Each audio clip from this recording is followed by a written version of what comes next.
Welcome to video 1 of the Java programming series. In this video, we're going to cover primitive types, and the three primitive types that you need to know is int, double, and the Boolean type. So these are three data types. Now, the word I used before is a primitive word. What this essentially indicates to us is that this is inbuilt into Java. So you don't have to worry about what it means necessarily right now, but just know that it's inbuilt in Java for now. You'll see the difference between primitive and other types when we get into like classes and stuff like that. Now with Boolean, this is very simple. It's like 1 and 0, true and false. Boolean can either be true or it can be false. Now, the thing with Boolean, though, is when you store something, you don't have to store it like, for example, you don't have to just do Boolean b equals, and the b is a variable, by the way. It's a variable. You don't have to do Boolean b equals true or Boolean b equals false. What you could also do is Boolean b equals 1 is greater than 0.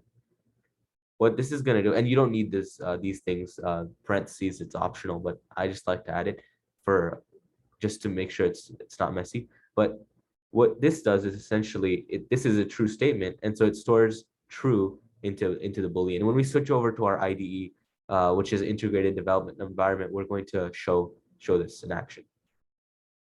That's about the Boolean. We're going to cover the Boolean more when we go to conditionals. So let's move on. Double is not confusing. It's just decimal, just a decimal number. That's what we store in double. Now you can't store like a decimal that's infinitely long. There's some restrictions, but we won't cover too much of that. Let's move to integer or int. Int is basically integer. It's not anything complicated. It's like 0, 1, 2, 3. It can also be -1, -2, etc. And again, there's bounds. It can go on to infinity, of course, because of memory problems. Now, with this being said, let's talk about the 4 basic operations that you can do with this. This is not going to be very hard.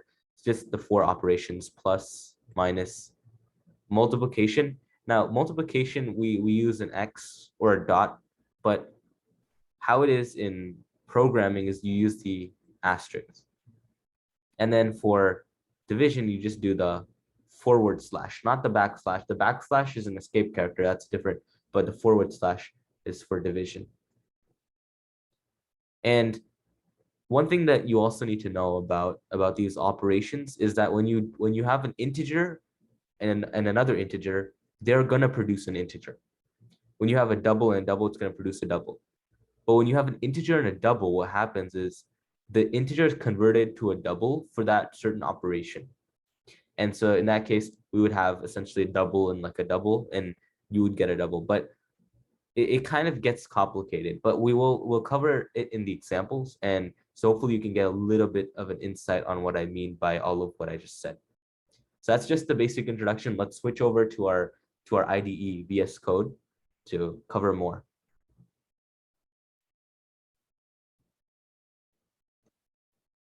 All right, so now we have our IDE, and when we create our Java files, it automatically sets it up for us. So we have like public class video, public stack, void main, string args. We don't need to worry about that right now. So we're gonna only worry about the primitive types in the case of this video. So the first primitive type we're gonna go over is creating a variable of type int. So the way we do this is we have int, which is the data type, or primitive type, and then we have the variable name. So we can say int a and set equal to, so you do equal, you can do in this case 5. So basically what this means is the int a is the variable, and then the 5 is the value of that variable. So essentially what is happening here is the value of 5 is going to be stored in the variable a. So after you had that, you have to end your statement with a semicolon. And the next statement, we're going to create another variable of type int. So we're going to do int b just like how we did in the first line. So int b is equal to 4.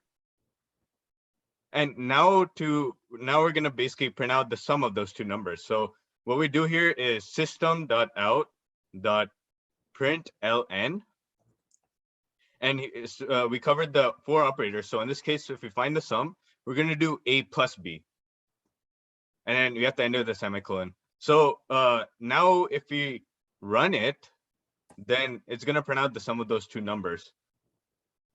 So since both of those are ints, the result has to be an int. And if we run it, then we get the answer of 9. So now let's make some changes. How about we change the int to a double? So double a is equal to 5. Same thing for the second. So double b equals 4. And now for a good practice, whenever you create double variables, if you're only creating a number like 5, then it's usually good practice to end it with 0.0. So switch the 5 to 0.0, and then switch the 4 to 4.0.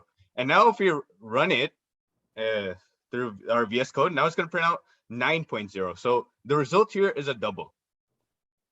Now the last thing we'll do here, in the cases of demonstrating the int, double, and casting, is we're going to switch one of the variables to an int. So we can change double a equals 5 and say n a is equal to 5, for example. But then switch to double b to, for example, we can do 4.5. And then now, if you run it, so hit the run in VS Code. Now we see it's going to print out 9.5. And as Pranav mentioned earlier, that when you're adding an int and a double together, what essentially is happening is the int is getting converted to a double, and then it's going to be added to the other double. So int a equals 5 becomes 5.0, and then plus 4.5, and the answer in this case is 9.5. So to demonstrate more, now we're going to be multiplying both those numbers. So if you in the system out println statement, we can switch it to a times b. So the result, if you run it in VS Code,